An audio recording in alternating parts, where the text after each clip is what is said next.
confined, which is actually a good thing, because then we actually get to see how expansive we are as we each day have a new day.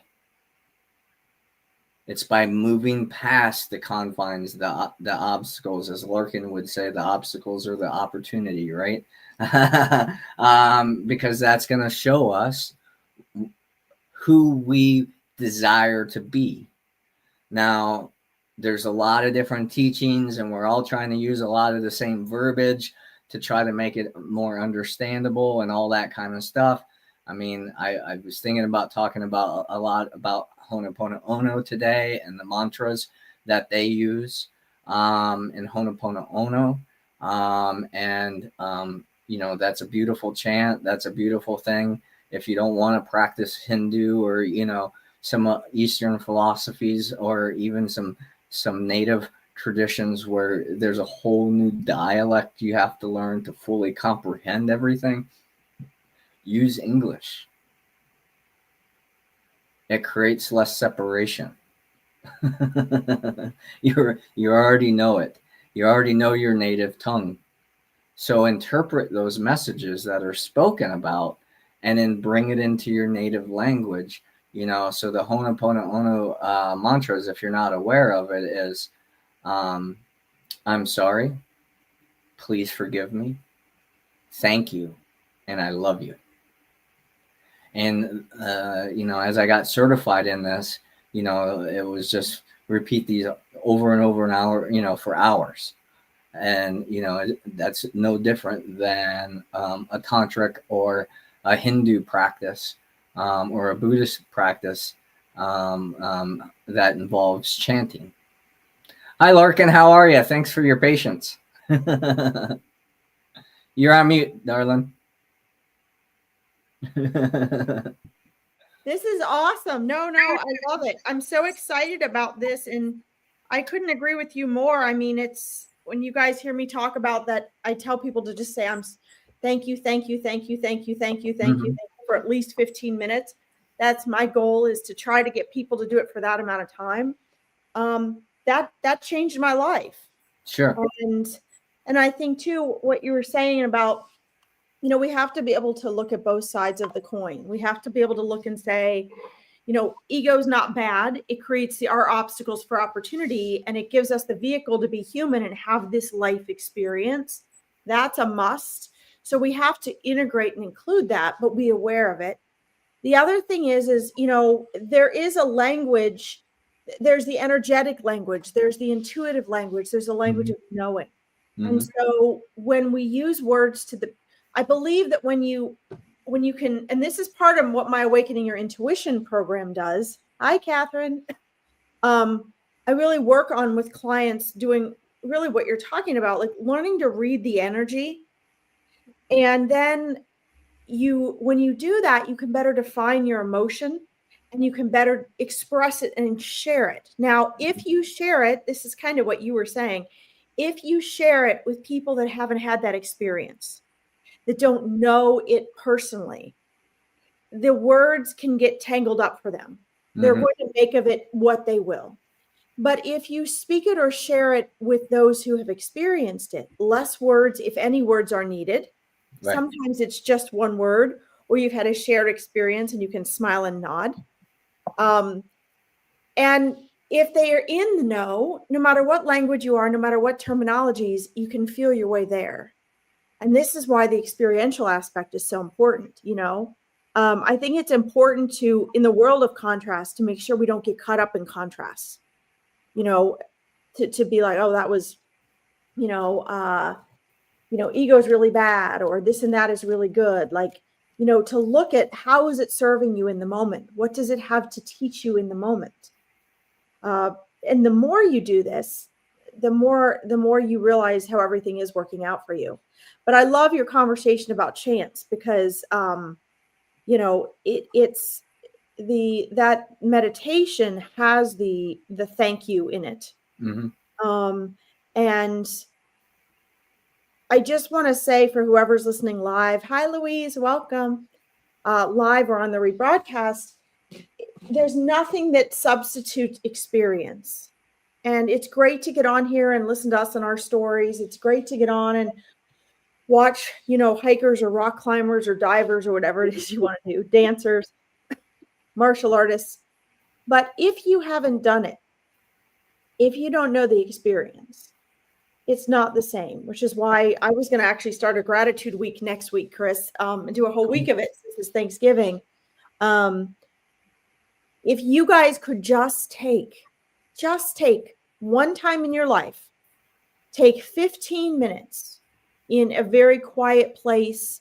I mean, I'm not a religious person, but I love the peace and presence of God, source, spirit in such a condensed form that I feel in a church or a temple, in the woods, and you can do it anywhere. I mean, I can create this resonance anywhere, but a lot of people can't. A lot of people can't even feel what I'm talking about anyway. That they haven't felt that yet. But to understand how in depth, how your reality is also within you.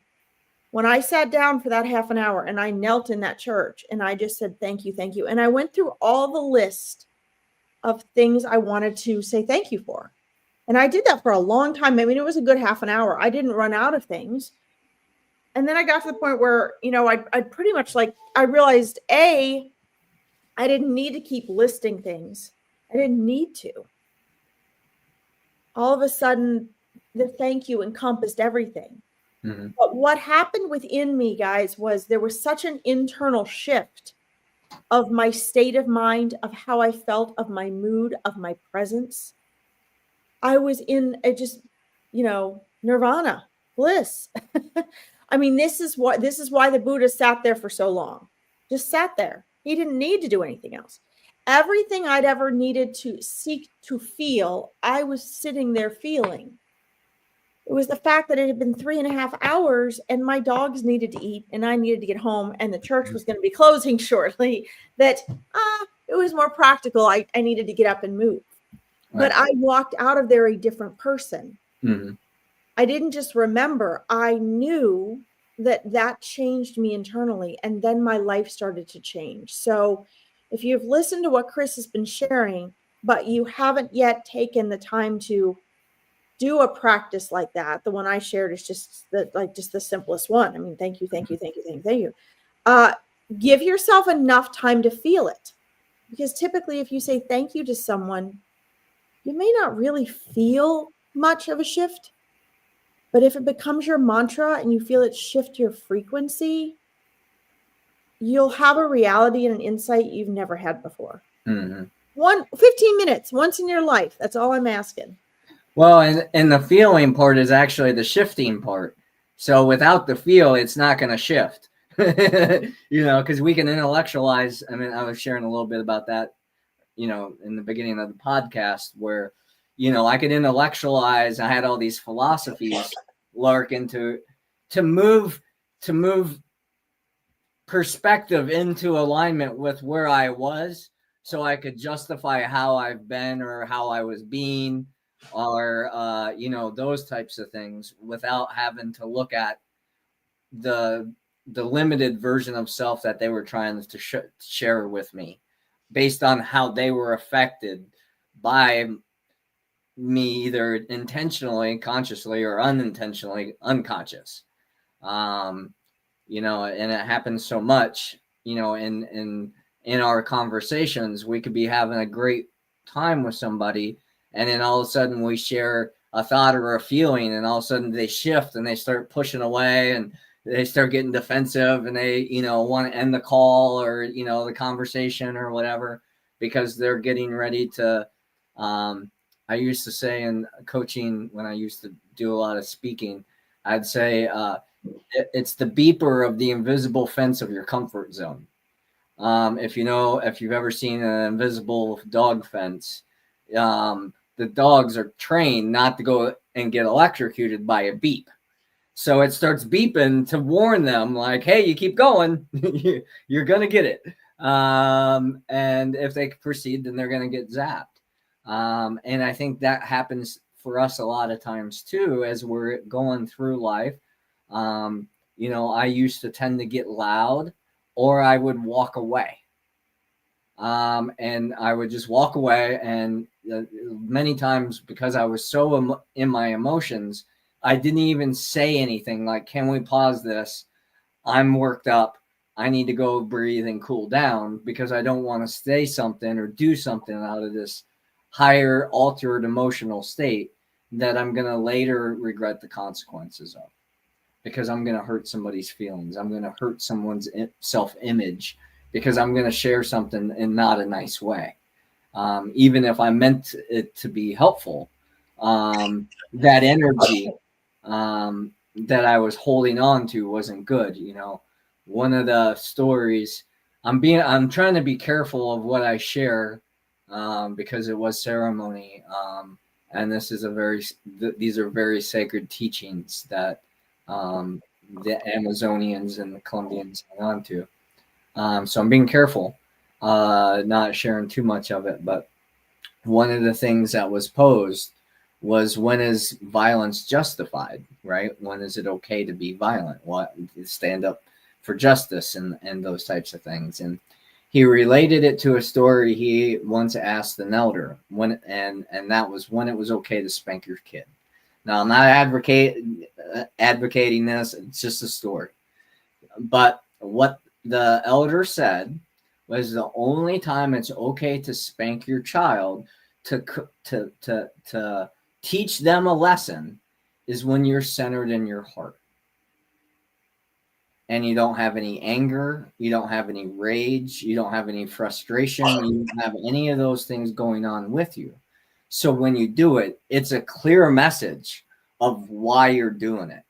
And immediately, of course, I flash back to all the times I got what I got as a kid, which, a lot of times weren't necessarily as much spankings as beatings. But I don't even remember what I did. All I can remember is the energy and the anger and the hostility and the fear that was coming up for me as my dad or my mom came at me with violence. And then, once I got tough enough, I guess, my dad's way bigger than me. And I'm sure even if it ever came down to it, if we had to really go to Dukes, it would have been a good thing. But once I had that in me that he couldn't hurt me anymore, that fear, that power was taken away from him. Like when he didn't get that response from me anymore, like that fear. And I was just like, okay, do your thing. Like, it'll be over in a little bit, and then I'm just going to move on, right? That is when it stopped, because it wasn't feeding that part of him anymore.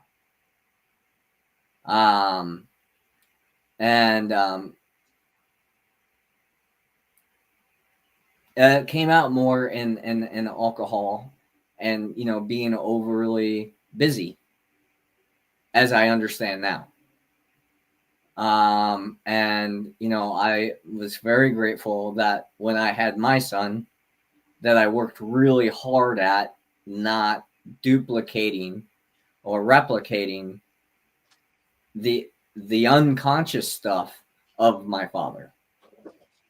So even if I did lose my temper, I was quick to come back and talk to him, apologize for me losing control of myself, apologize for me raising my voice, apologizing for scaring him, and just really trying to be as heart-centered and as level-minded as I could, and sharing where I was in a mental and emotional state, and that my behavior was not okay.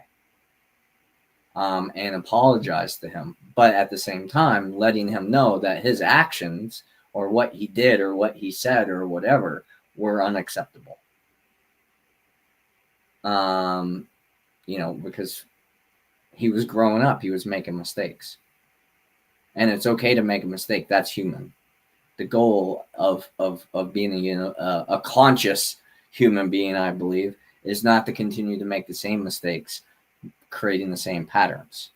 So, you know, a lot of the patterns that I've created in my life unconsciously were the ones that I didn't think were that bad until I got the wake up call by how I affected somebody that I really loved and cared about. And then I had to take an honest look at myself. I had to be humbled.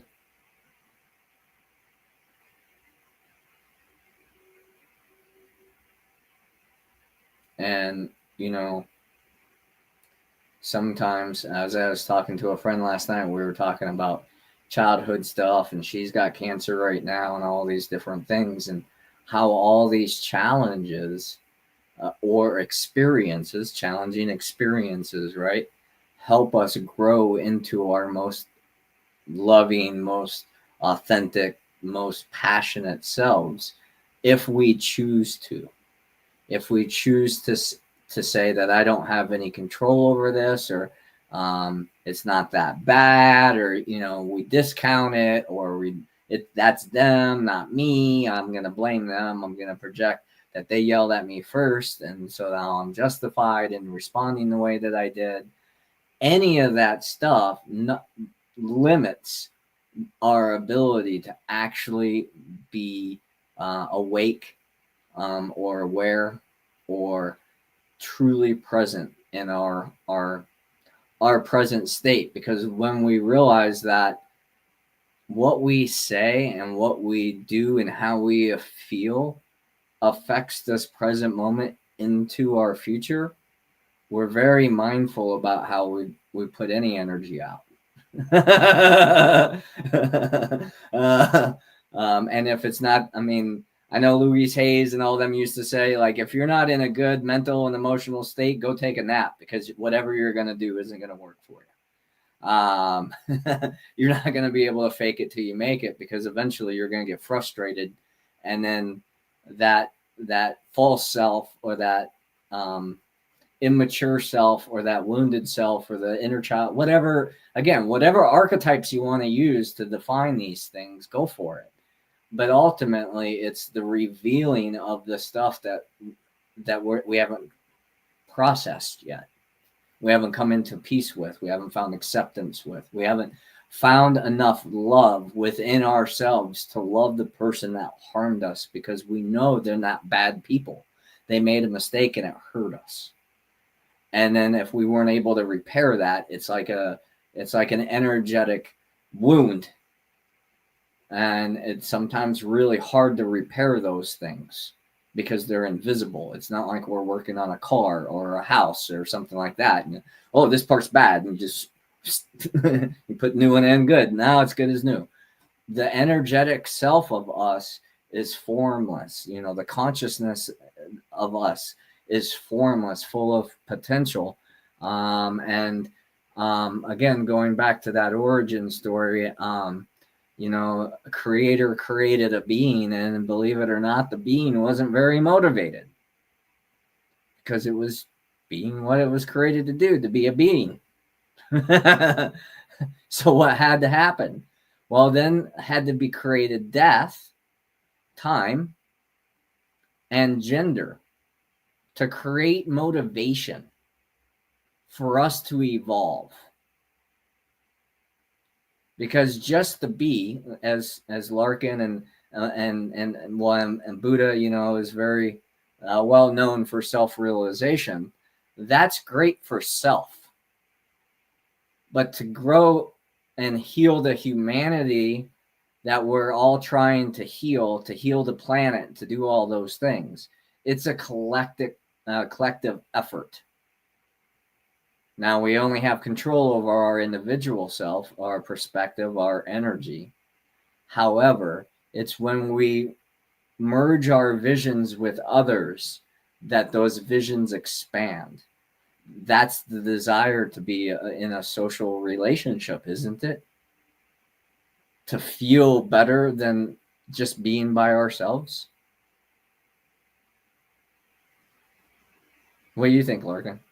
I have the opposite way of getting to the same point. Right? Of course, but that's the human experience. Well, I think we need to I think oftentimes it becomes codependent when we look at it in terms of when we forget or ignore the individuality about it. I think we have to be very careful with that. Because as you know, as you mentioned, Chris, it's the collective awakening and evolution comes through the individual. Sure. So I think that as people are listening that maybe aren't as familiar with this than you and I are, I would just share it from a different angle, depending on what angle they're coming from, to make sure they understand too that your spiritual and soul journey here, although we don't like the sound of this, you are alone. There is an element of aloneness in your soul journey. Mm-hmm. We're all going through it alone and yet collectively.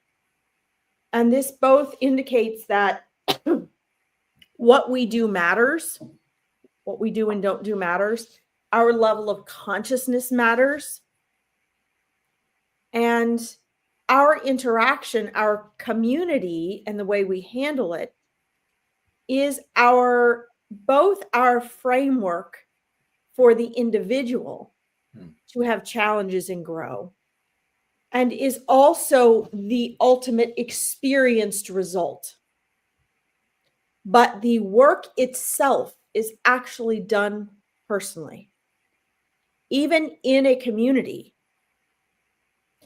your interaction with others, you're electing people to different jobs, your distribution of who does what, your ability to communicate, all of that you see as an outcome collectively in a community is ultimately the result of the individual. Absolutely. But that the individual's working as a community. I mean, can I finish? Yeah, I'm sorry. You have to be careful thinking of it that way. Okay. I want to break it down this way because you might understand that. Mm-hmm. But when we share that with people, what I see happening is a couple of things.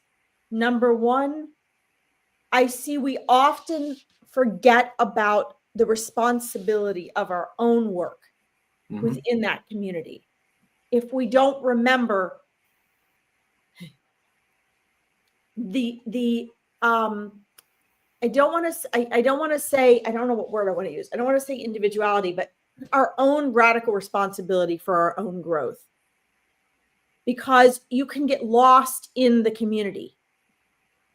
If you want to have a thriving community, it can only evolve together if the individuals are functioning from their own personal responsibility. And I'm emphasizing this because I believe that people often, once they get in a community, because of how our mind is set for survival in a clan, we often get sucked in and we often lose our authenticity and our own radical responsibility. For example, have you guys noticed when you're alone and no one is pushing you to admit something or confide something or change something, you probably have some introspection about, yeah, I was really hard on this person, or I'm not the best communicator. If someone is standing in her face saying, you're a terrible communicator, you're probably going to resist that. But if there's no egoic resistance from others around you, you're probably going to seek your own center more authentically and come to some realizations. But whenever, at any point, we are around another human being, we are in the presence of their egoic self. And our waking up challenge is on. And we are always, to some extent, even if it's subconsciously, responding to that. We're either switching what we do to be accepted or not rejected and pleased. or to resolve an issue or to make our point or to be right or to try not to be any of those things and to try to be all the things we've practiced. When you're working on yourself, there's a different state of mind there. And so my point is not to negate community, but we all over the world, we talk about this in a spiritual sense. And wherever you have this, if the individuals are not doing the work, even if they are doing the work, whatever the level of the individuals of that community is what the community will be. So how can the community help the individual? It provides challenges and opportunities. If it is a supportive supportive spiritual community, or a very nature-bound community, like a lot of the communities that Chris likes to work with and learn from, then you find for survival, the people individually have been taught to be a certain way, and those tend to be their internal habits, the spiritual practices, or the way they're taught to handle anger and reaction. If you're talking about something like we have here, which I think Chris tries to replicate a lot of those more native cultures here in his work and discussions here, in our Western societies, we tend to try to emulate these communities, but we don't have the personal work that needs to be put into it from a very young age. Do you know what I'm saying? We're not raised to do that. So if you go to the Netherlands, for example, they are very community oriented. Their whole culture over there is set up for the family to support people. But their mindset is not, there are those that have and those that have nots.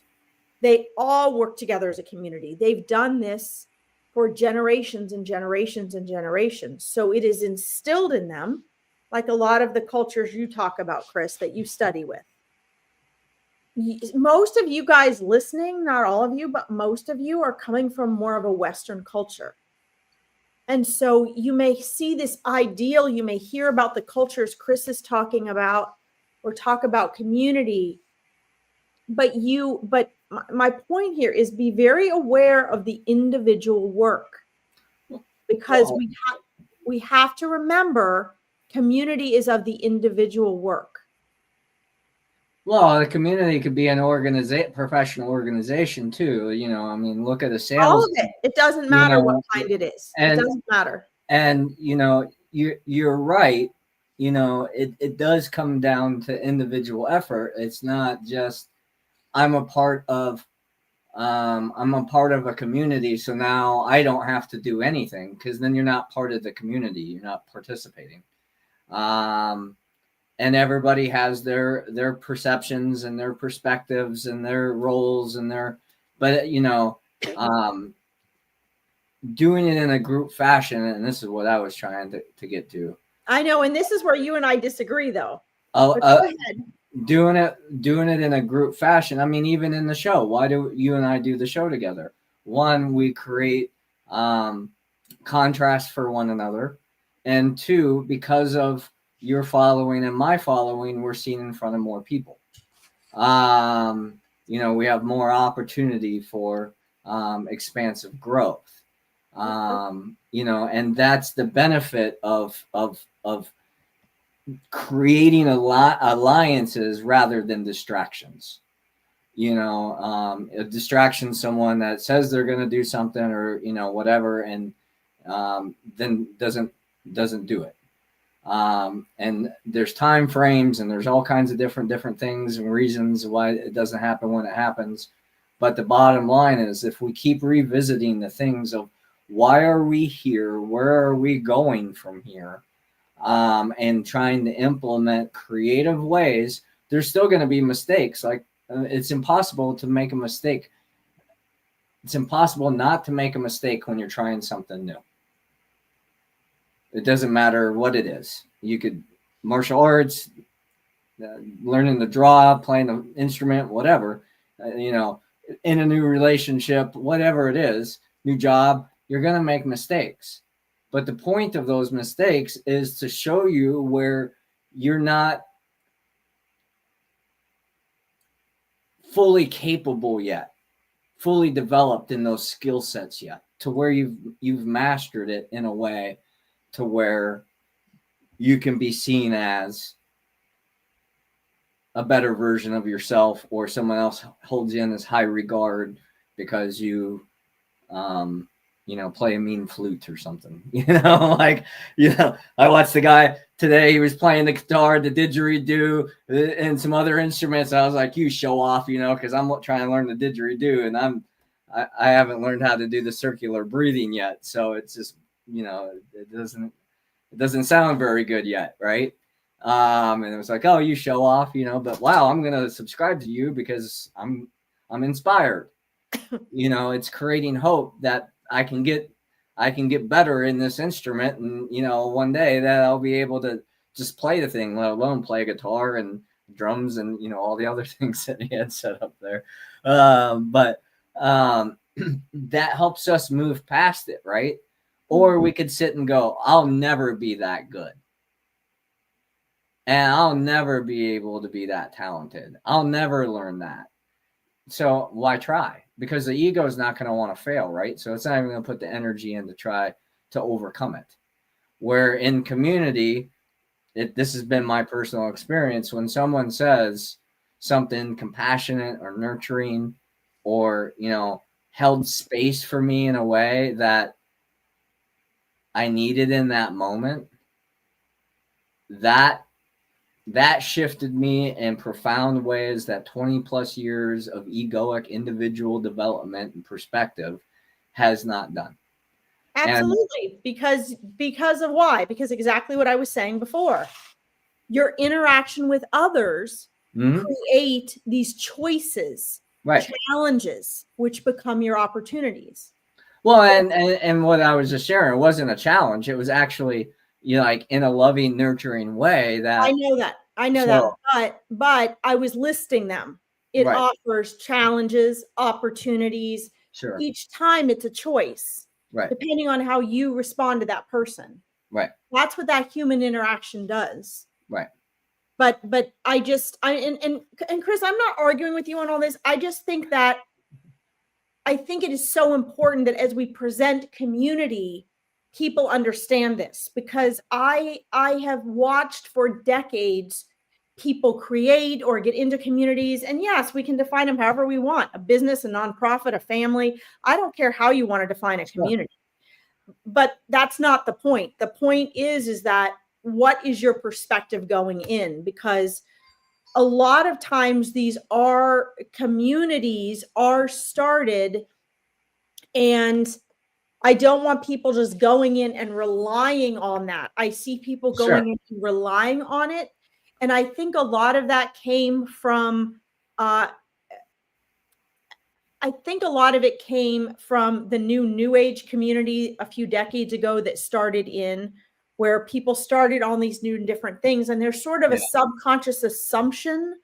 And that's just here in the West. There's sort of a subconscious assumption sometimes that comes with that.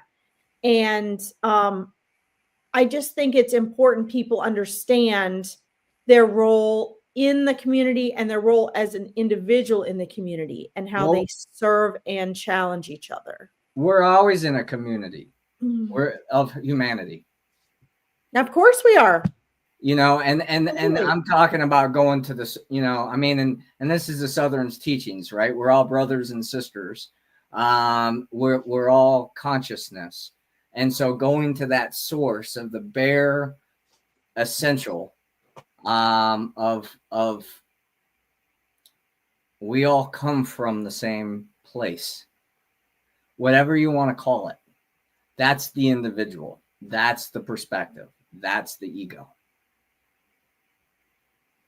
But understanding in our hearts, it doesn't have language. It doesn't have agendas. It beats. It keeps us present to this moment. When we feel excited or scared or, those types of things, maybe it beats a little faster to let us know that our energies, our hormones or whatever our nervous system is getting amped up. And that's an opportunity as for the individual to witness that, to observe that, to sit with that, to breathe through that, and allow that energy to come back down, back into the sweet spot of our hearts, of our stillness, the depth of our stillness, right? Because up here is pretty agitated, thinking a bunch of different thoughts, different perspectives, different ways we were right or different ways we were wronged, right? And what I'm proposing is if we come from the source of we are all humans first, and then whatever practice we do, whether it's Buddhism, Christianity, Hinduism, shamanism, it doesn't matter. They're all based in the same universal laws of nature, of the cosmos. That allows us to share freely and openly. And no one's right or wrong because we're all innocent on the things that we haven't experienced yet, that we haven't learned yet, that we haven't implemented in our lives yet because we haven't found the importance of it. So, and you know, I love this topic, and I love the discussion that we've been having. I hope everybody, you know, on the live is enjoying this conversation, and on the rebroadcast. Thanks for your comments and checking in with us and saying hi, everybody. Super duper appreciate that. But you know, again, the reason that I felt called to title the show and to talk about this subject is what led us up to this moment is only a reflection of the potential of what can be brought forth. And it's in this present moment, surrendering the ego so we don't have to be right, that we're not wrong,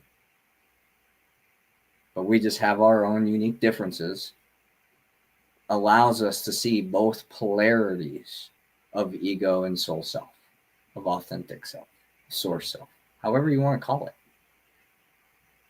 And I'm not here to, I don't want to create any more division in our humanity than there already is. There's enough of that shit.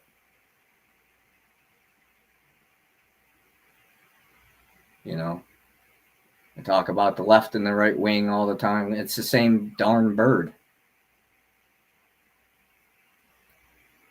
But we're caught up in these labels and all these, the way it's supposed to be and the way we were taught and all these things.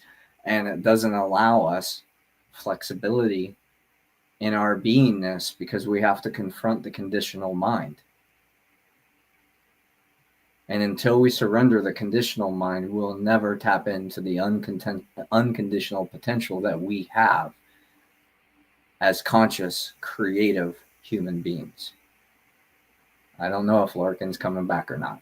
So we'll go ahead and end the show today. Much love and gratitude for all that you are, all that you do, all that you choose to be. Thanks for tuning in. Make sure you check us out on social media and YouTube. Subscribe to our channels. That helps out a lot. I want to spend a special thank you to all those that have been sharing our podcast on their social media channels. I super duper appreciate it. I know Chancey Brown is one of them that is doing it very regularly. So I appreciate that so much. And thank you for all your love and support and encouragement to continue on the show. Because, you know, it's helpful. Helps keep the motivation. So love you guys. Have a great week. See you next week. Bye-bye.